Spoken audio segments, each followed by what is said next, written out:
right now. Let's bring out a guy who is currently in 2 series, The Flash and Good Sports. Let's talk comedy with Richard Belzer.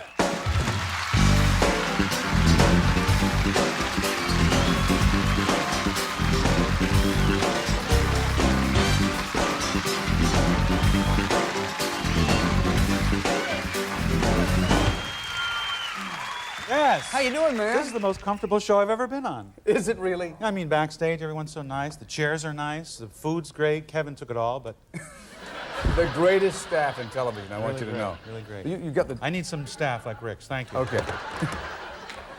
We're going to put you on hold for right now, okay? All right. Look at the way you... Are you always in black? Every time I've seen you, you're like in navy blue and black. Well, yes, I am. No, I just wore, but ever since I was a little kid and I saw beatniks, I always wanted to be, you know, with the black beret and the black thing, and I just... You've got the swept back hair and all that. Yeah. So I've just never changed in 40 years, even though I'm not 40 yet.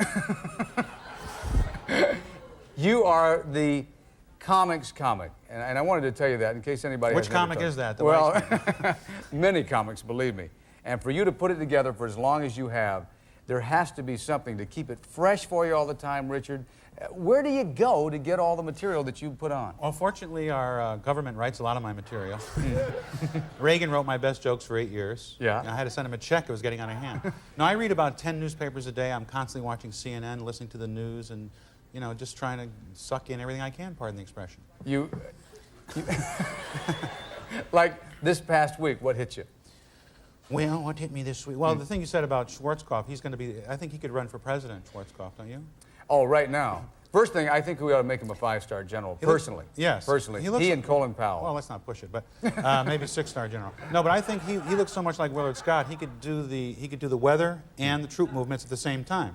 Don't you think? It's going to be raining here. There's our troop movements over here. And they're talking about running Colin Powell instead of Dan Quayle. See, Dan Quayle doesn't know he's vice president, so he won't miss the job. That's the... Quayle has the kind of look in his eye like, you know, you're driving down a country road at night and a deer runs out and the headlights hit the deer in the eyes and the deer goes... That's the vice presidential gaze. So you're...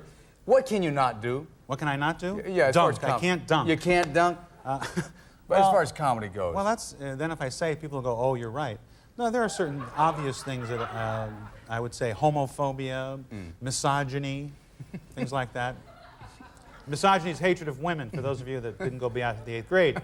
And, you know, just I think gay bashing is out, and, you know, making fun of minorities, unless it's with some kind of spirit and some kind of playful and not mean-spirited. You know, there are certain things you should stay away from, and I think comics should exercise good taste and not be censored. I'm against censorship of any kind. And of course, you hang out with a lot of guys who do some wild material, so... Yeah, I got some crazy friends. One friend being Farrah Fawcett. I want to find out how your days... She's got some great material. Yes, yes. Let's find out how your days with Farrah have been when we come back, all right? All right. Richard Belzer will be right back with us into the night. Back with Richard Belzer, actually in 2 series now. There's The Flash. The Flash. And, Yeah.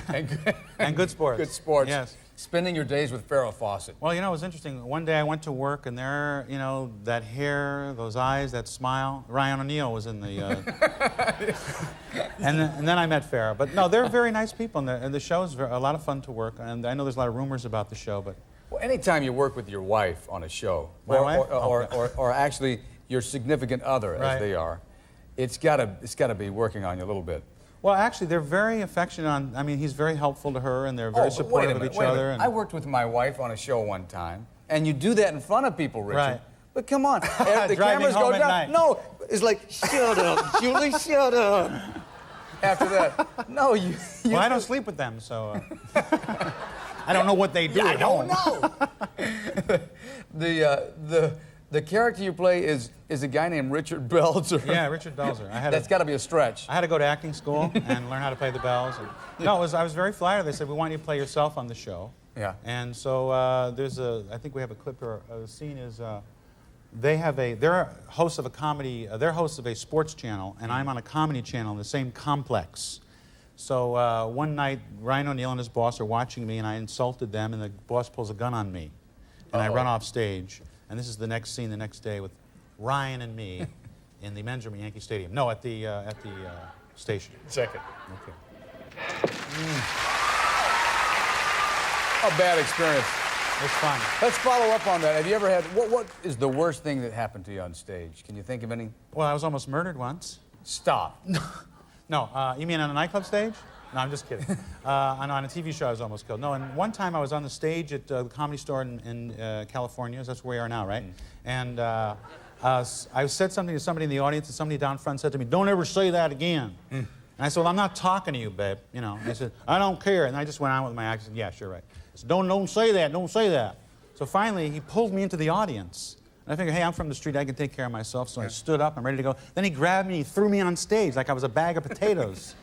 So I picked up the mic stand and I did, you know, a little Jose Canseco. Yeah, Jose Canseco impression. And it's funny because in L.A., the bouncers are different than in New York. When I worked at the club in New York, if there's any trouble, the guy would be taken outside and be made into a marinara sauce, right? In L.A., the bouncers in the back going, "Oh, wow, there's a fight. Oh, wow." And they didn't help me. Hey, you know, you almost got one past me there. You What? said you almost got killed one time, but you were really telling the truth. That for people who don't know, Hulk Hogan did the sleeper hold on you one time. Yeah, I fell down, hit my head, and... I saw the tape of that, and you were totally gone. Yeah, he really... Some people think it was fake, but it was real. And what happened was I sued, and I won the case, and that's where all this furniture comes from. I thought I'd treat you. We never heard. Did you get a good settlement? Yes, I did. I got this watch. Yeah. And, and a gorgeous blue I got suit. this toothpicks that was bothering. Remember how it was bothering me? Yes, you said that last time I saw you, Richard. So the Flash. Let's talk about. Let's switch over to the Flash a little bit real quickly before we run out of time. I played Joe Klein, the voice of the city on The Flash. He's a reporter who's always trying to figure out, is the Flash a vigilante? Is he a hero? Have you ever seen the show? Well, I've just seen part of the show where the guy goes so fast. Yeah, It's unbelievable. the great thing is if you want a cup of coffee, you can get it in 5 minutes. You know, it's like, he goes to Colombia and comes back with it. I have to say, too, there's a very serious part of your life, too.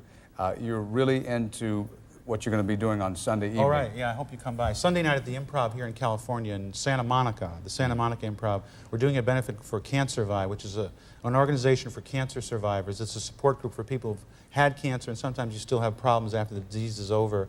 So this group helps people readjust to life after the disease. And Jerry Seinfeld will be there, Paul Provenza, I'm forgetting some people, Kevin Pollak. A lot of really good comedians are going to be there, plus myself. And Sunday night's a great cause, and I'd like people to come out. And you're looking at a guy who beat it. He beat it. Thank you. And congratulations. Richard Belzer, March 15th. Watch up to New York, you can see him too. Stick around, be right back.